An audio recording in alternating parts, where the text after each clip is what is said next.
Ça problème il y a organisation siko pas organiser biso. Comment expliquer neti coordonner c'est toute facilité. Mais awa bon Nebi peut-être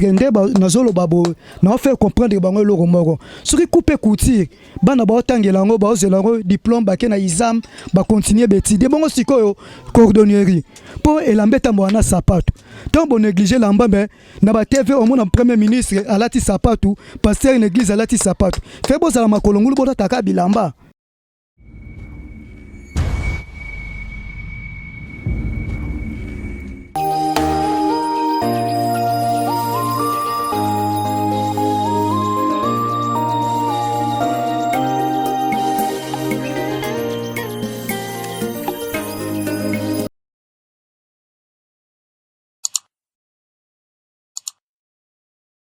Ok, bandeko tozwami awa na commune Masina, précisément na quartier Matadi. Donc na kati pena toye ko découvrir ba talentier o ba sala makambo minene to kamwe.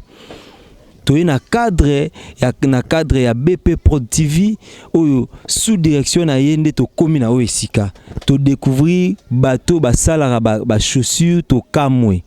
Yango déjà to ça l'appel po tozo kota na kati bo découvrir bango na bandeko nyonso ba na poto o bazwa mbongo BBC les mususu na ba musicien na ba joueur tala ba place ko investir mbongo na yo pe na mikolo mikie ba mo konto pe millionnaire na bandeko to kutia na kati na kin to komo vivre na kala nga kala technique donc to kuta bato ba ça la chaussure italien kosa donc tozo kota na kati bo découvrir nanga na bino to ba banani place banani o bazo sala musala o bazo laitsa ba kinois so ba su italité au mo lata kaka na bato bazo sala na kati ba commune ya suka o rondi makutu te tozo kota na kati comme ça to découvrir ensemble na biso.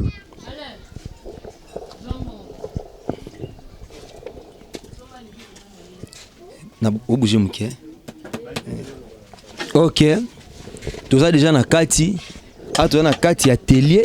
Tout ça découvrir kolo atelier et tout découvrir comment musale sale maka. Nakuta na ndeko nanga boni ndeko. Mbote papa naza malamu. Ok. Kombo nani? Kombo nanga Freddy Kani. Freddy Kali. Ok. Papa responsable atelier zanani. Responsable atelier zalingai mais tous arana collègue nanga se dépasser mukelelo. Azana ma pêchement rabima que suma bloc comme ça la ngani na tikala na télé na travailler. OK, ah na télé bozo ça la vraiment nini expliquer biso vraiment. Ah na kata télé tout ça la cordonnerie moderne.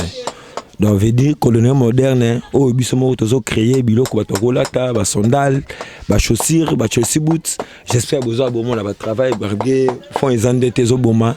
Surtout ça na forme beaucoup de biloko belé. Ba possibilité ko ça les aliments mbonde ba financement zo sala muke nde muke to zo bundaka na rythme ya mboka quand même ba congolais ba lata zo ça na ba Chelsea boot ah mais Chelsea boot yango zo oh là là l'accent na biki cameraman azo benda oui ça Chelsea boot tout ça la remarque tout ça la chaussures tout ça la mocassin tout ça la base oui ça church c'est ça mi peka ah donc tout ça là la possibilité c'est ngi biso tout ça la tout ça là. Oh là là là là. N'habite oza church lobby. On a church anglaise, ça marron, chocolat donc so monyango bien, et ça fleuri. Ça church anglaise mais ça fleuri. Bon base à Weston. Base à Weston exactement, na zana mocassin awa, oui zana forme ya base pour base za ki awa. Ka nezo kende biloko ngonde ususu ko kende. Oh mocassin. Donc bana poto, mocassin oyo ezolata manakina ndenga ko sakana te. Je crois naza vraiment du domaine mais ko simba des choses au monde que ils ont pesé pe poso ils ont à la makasi par rapport ya bande comme ça bazo light biso 2 jours 3 jours et panzani nabi oh penaso kino sombi akosa nango combien des ans te bana tozu bantu bani musala o tozu mwata ba kino ba yebi ba pesa biso confiance ba latara déjà donc bazo ça non ba mariage mais le ko so monreza financement pour ceux qui financement zala qui mais beaucoup ti déjà ba mokassin belé na ba chorti bloqué belé petit à petit tozu sala net tozu sala pesa ka mokassin mais ça mokassin et toko donc ce que bino ba habillement au sana mokassin au lati très propre pour habillement c'est ngaka propriété zala. Est-ce que vous présentez biso vraiment moko ba matériel où ils ont permettre à ce que au sala biloko ba matériel les alignes les permettre biso oh na tso to benga en forme donc ça premier matériel la biso forme la simbi ne permettre ngala bimisa church donc dit son dans ba belé na ça peut la possibilité à ça là ba chaussures rebelle pour les church et ça li 42 son dans 44 45 41 40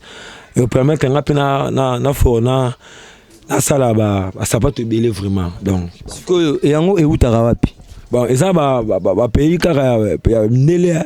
na Europe nde biloko utaka forme ezali place basala ba chaussures na ba Europe na ba Italie ba France partout ba chaussures ça ba outillage ezalaka.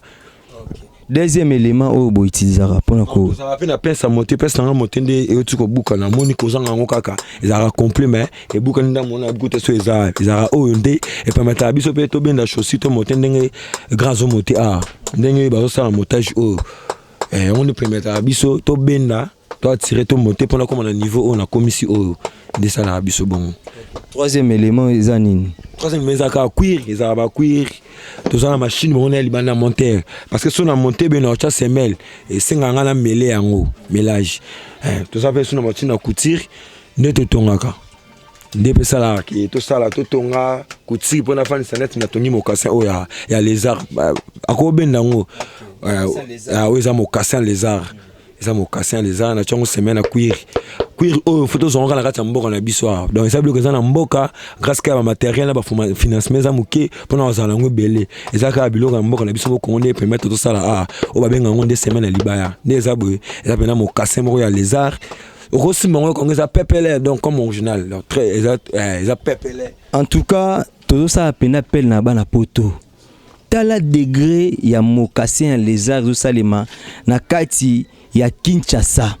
plus précisément na Massine na quartier 3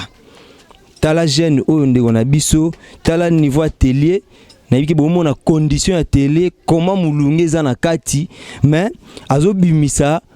donc mokassin à cuir papa na bi te bozo te kana combien so salibo so te kana combien bon moni na soko zaka na mboka wana na tingala za kino na congolais to kana na bango kana ngese to kana bango mais ça blo mon côté comme trop cher tellement que mbongo bezo mona na te ba kino ba zaka na mbongo mingi te ngapi na za congolais to ça même place to yo kana raso mutasepeli ko sombango bon siko na journée so za ba matériel pena complet na journée ro ça la combien de chaussures bon ce que ba matériel ça pena complet parce que équipe ça complet na zanga monter to ça na ba belle puis ba zalaka wa so razali na za na mettre muso zalaka mettre muso ko vendre liboso na nga machine à couture ça to tongati nena ne l'accès na tongi mokasa ne pena tongi couture zo mona vandi na church yene muta tongi yango eza chenzer donc so bato ba na bazana ba mikila poto ba yebi ndeni machine ekutara po izala eza na ngolo mo ya gravité mabiso nde vika difficulté ya kin nde zo sera ki machine za te mais machine musupe ezali ya électronique ya za apeka ya couture ba machine minene ezali donc yango ne permettre biso tout ça bien sans couture oyo ngape na comme ça sapato boite fona ba na couture na outil na coupe na ke na couture nde na montage nde na za na niveau montage. Donc ça veut dire que ceux qui qui boza vraiment ba matériel non tout complet boza pe na possibilité ça ata 20 chaussures dans la journée. Oui, ce équipe est complet ata 20 ça muke ceux équipe est complet machine est normal tout ça les belé tout ça production belé parce que tout ça la ranotara ba la ton la bandi dans la salle church dans ça la deuxième sou yango na zo tia sou na aéroso ba na ton tina comme ça on ça tombe sous trois paires ba ce sont avec la machine il faut que na salle là oui c'est qui na salle là donc tu comprendre que ça pour ma matériel difficulté ça ba matériel financement vraiment ça donc ba matériel talaka ki ça oui bukana ki wana libendo bukana ki obi ozo sala donc ba pesa monter ba matériel ezati mais mayele ezakati na bango o bazo sala déjà musala ba matériel o sala musala na condition ya osala musala donc eza vraiment yango te mais mayele déjà tozo mona ba mokassin ba Chelsea boot comment ezo salema mais ndeko nanga na bi musala o ya porta nini na vie na yo na famille na yo. Bon, il faut regarder de plus par rapport à muta zo sala le roté na odia na sala rabe pour regarder de plus ya ngone za na vina ngande comme roboko la ngana sala mamlange belé permettre ngana sala on a za ngolo le posa tout parce que c'est ça qui est mon boulot ne ngana sala Parce que olobani na bandeko bazana poto bazana na ba moi ba moyen na bango au mona ba ina ona kin ba ke ba futi ba flat ba ya ba $300 par jour azo vanda ni azo bume mbongo na o senga nini na ba jar bandeko bongo o bazo mona iloko sa na mbongo te o bazo landa yo na minute en Europe na Amérique na Asie o bazo lando na minute o sengi nini na bango. Bon non senga na bango ne ka ba comprendre pour au lieu robebisa mbongo faut que financer makambo ezo pesa avantage na batu na mboka pour nous tout ça capacité au format bano bazo beba na mboka parce qu'il y a le jeune il faut rien bazana ba déambuler bazo tambola OK ba ko za na biso to vandi to informer ba to former bango ba comme alors la biso parce que biso to ça qui ta ya ko yekola parce que na ça qui ta ya ko la cordonnerie aujourd'hui je le fais na zo sala yango pe ceux qui na pas na place espace munene ba jeune baza ba pesinga bango ki ba ti ba financement tout ça ata centre cordonnerie to sala yango ba tu oro ko to se multiplier to comme ebele. OK c'est que bandeko nanga toza na poto to landi donc o azana moi mbongo moko boya zo monelo ko sa na ngote tala bajar ya ba société oko sala parce que nda baza mettre azana capacité sur le financement za bien à former ata 100 élèves ata 200 société comme munene na journée ba sala ata peut-être 100 paires ya chaussures na mbongo mo peut-être amukie parce que na kin nde to vivre la raboué o to kutana na yo to salelaka le msokolo ba na mbongo mo bo mena mo nde tsa mukie te meka koma nanu koma luka biso to kutana bandeko totala comment oko développer pe mbongo wana le msusu to bebisa ngona ba msusu ba kop msusu simba te mais so une kop o za ke muta zo sala na maboko et que oye pe na ma ba matériel surtout ko yana no tout na ye bezande ngeni okuta na biso to kutana ba on to s'arranger très bien et par après ndeto yo zonga osali ba maramuno okompe pepele okompe na moi société na yo na place on vendre ka na malili air moko kimi moyi air moko mais okoma na société no dans un clin d'œil okomo seka pe mbongo ne bande comme su to yebi to tanga ba kombote mais ba seka pe mbongo lelo mais ndeko na ngape msu na kuti mpanzi na ebite soki pe ko za nelo ka obakisa. Ah bon, collègue presque à lobby, nous surtout au Bosenga Iboyoka. Nous avons déclaré qu'il y a un problème surtout, il y a financement. Nous sommes capables de former et de transformer. Surtout les jeunes, ils sont pour rien. Et ça métier, ils sont séparés. Auparavant, ils sont un métier tata. Mais et puis te découvrir nini métier ngo te valoriser ngo te moniper moi ba valeur oh ba to ba comment pesa biso tout le monde a courage à biso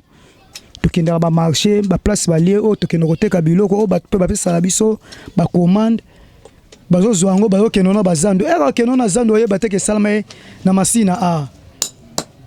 OK ce qu'on a dit ba poso ba cuir bozwango wapi bon poso est très coûtant et ça la cher neti na niveau akini wa po est importé mais so to bito landela ba poso neti to benga ba po wana o bateka na marché libulu po marché na biso ezana na libulu na barumbu place biso tous les cordonniers qui chassent ou bien ya RDC to se trouvera ka kuna ba jeune talent basé belé baza vime belé et ça problème ya organisation siko pas organiser biso comment expliquer neti cordonnier c'est toute facilité mais awa bon nebi peut-être ndeba nazolo babo na faire comprendre bango loko moko soki couper couture bana ba otangela ngo ba ozelango diplôme ba ke na exam ba continuer beti de bongo sikoyo cordonnerie pour elambeta mwana sapato tant bon négliger lamba mais na ba TV au mon premier ministre alati sapato pasteur une église alati sapato fait bo za makolongulu bo taka bilamba place où on a tout le monde un peu bon négliger coordonné mais biso to négligeant ngote moi de fort na biso to sali et apporter des plus. OK bo sala un peu ba catch bon catch ezali problème mo boye ezali trop industriel neti catch ezali trop industriel mais aussi est industriel tantôt plutôt ça bo artisanal donc ezali moins différent ce qui pas matériel ezali to ça la catch mais matériel toza nango ezo pesa biso ka donc toza capable ya osala ngo la chaussure mais neti ba Chelsea boot ba convex wana to sala na biso yango il suffit que ba semer la convex ça na zuit ici na kati na monter convex wana. Très bien maître. Siko rapidement nabi est-ce que peut ça biso ba coordonner na bino pona bandeko ba landi ba sepeli ba ko zo biso ndenge nini? Ah, coordonner c'est ça très facile. So comme kana ngasa na suka donc ba ndeko tu ba sa ya changu place na wapé sa explication ya adresse c'est très facile. So ça kana trace ifoko au comme justement à terrain ya sa demi. À sa demi au tuni avenue Ngafura. Donc avenue Ngafura numéro 1 tozawana tout avenue donc isa Ngafura dans la police. Soko ye kulumba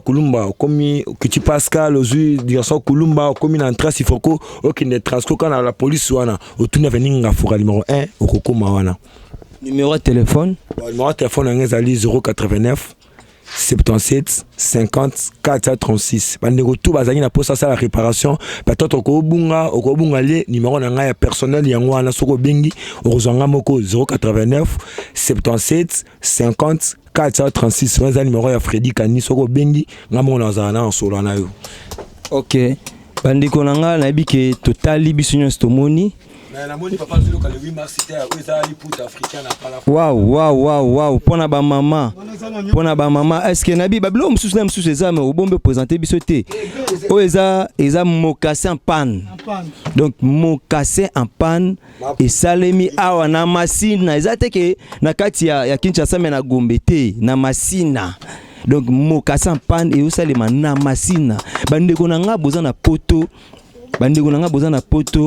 tala soki olinga osala kombo okoya osali otiembo no anje pe kombo ne komoko manase komi na griffe na yo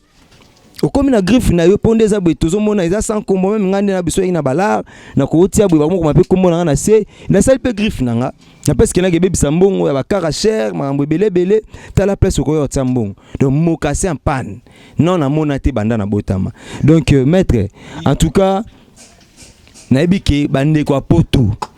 bandeko nyonso ata boza na poto te musu ba pays Afrique musu oza na place moko boye okomona ke partout bozali omoni pena ke olinga ozomona lo osala mbongo te bandeko sito poto bozotinela bandeko mbongo esombela na pont place tel amela mbongo botonga boye oyokuta be batonga te tala place okoyo tia mbongo na yo mbongo ezobota o de jour au jour mbongo ezobota de jour au jour pe o balinga kombo ekende sango bato bamola ta griffe na yo tala condition soki mbongo eza okomona ba porte nyonso tout ndako abie kotongama awa bazosala na se ya moi donc bomoni même ngamoko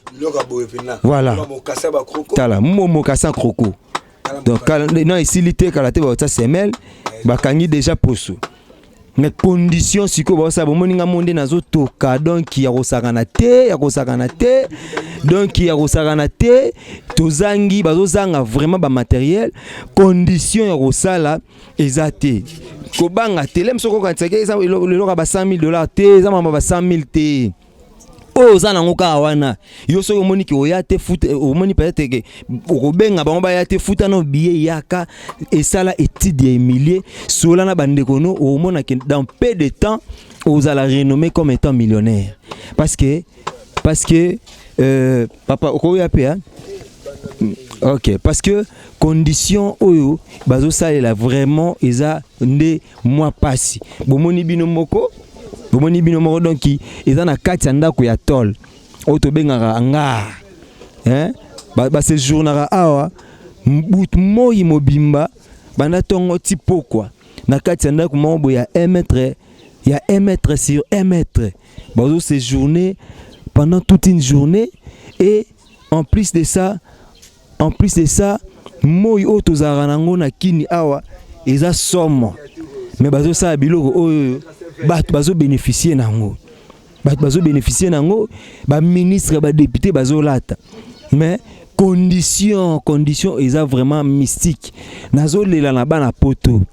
ba vie nanga ba sœur nanga o mona mbongo peut-être otango na ba commerce bilamba ezo simba te yaka ko s'investir yaka ko soutenir loko yo okomona oseka mbongo kombone ko sema ba rolata griffe na yo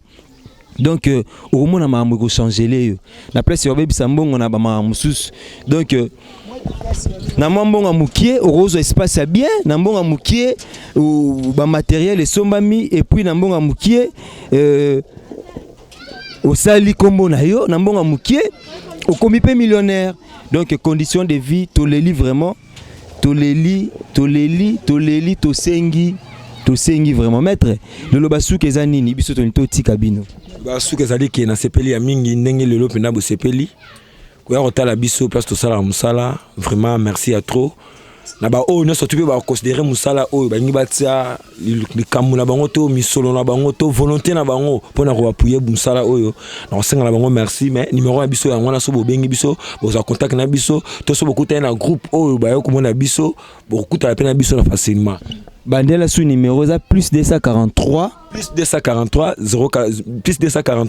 89 77 50 436 plus 243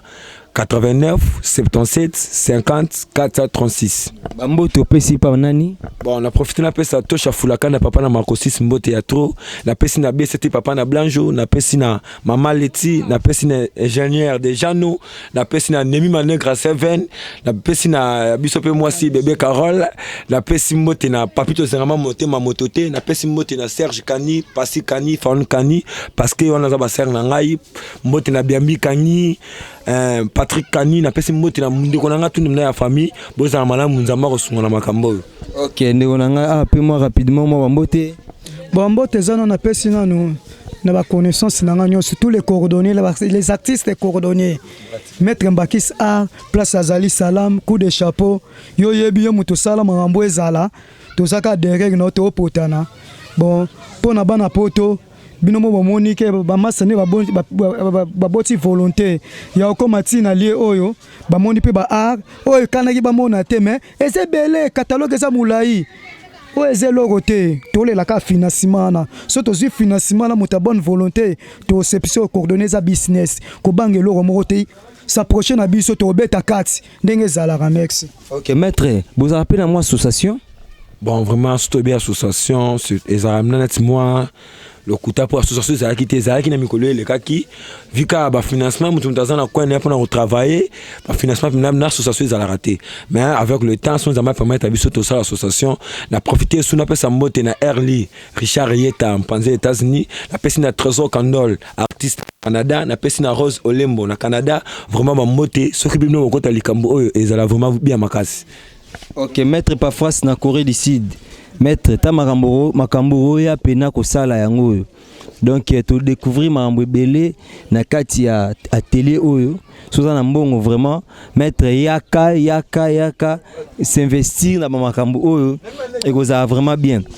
en tout cas chaussure au na lati et outi na atelier oyo chaussure au na lati donc ils ont bien ngamo na pese lango de outi na atelier oyo chaussure oyo donc bana poto talaka ngamoro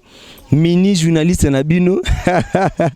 donc on a latina kati atelier oyo maître parfois na insister yo na Corée d'ici na biko zo landanga yaka pena na la tokota na kati atelier oyo bandeko oyo ba fongwama et yo fongwama bandeko ebele balunga na moi chômage tout ba jeune ebele o ba na kati ya quartier oyo ceux qui atelier fongwami en tout cas erolungo la batebe na chômage pe eromema susu e matia susu moi bozio tozana ngo na pesi pe Mbote rapidement na pasteur Léonard Oazali papa nangai et pour na pesi vraiment Mbote na les big boss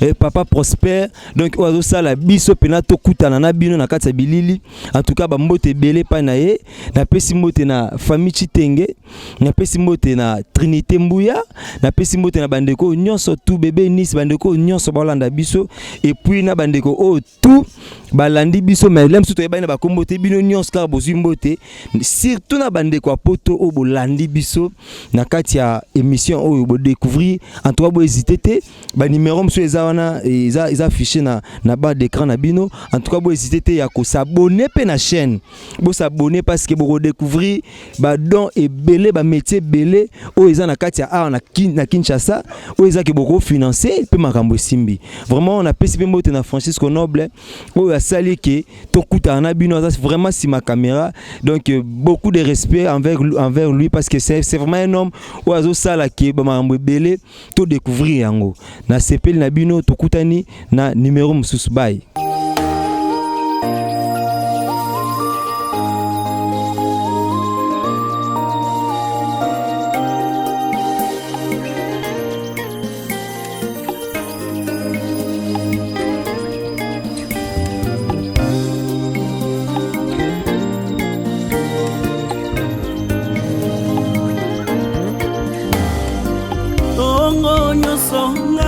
Kumisaka Nzambe pona mwana na ye apesi biso ba grâce ebele ye na bomoi nanga jires nakumisaka kaka yo obatela kolongisanga na makama ebele natali na likolo la sepe na se na mabele nini nazongisa soki lokumu te yango nyonso nga nakokumisaka Nzambe mpona mwana na ye apesi biso bagrase ebele ya koteya ya kobikisaka babeli ye ya kotatola ntongo pokwa butula moi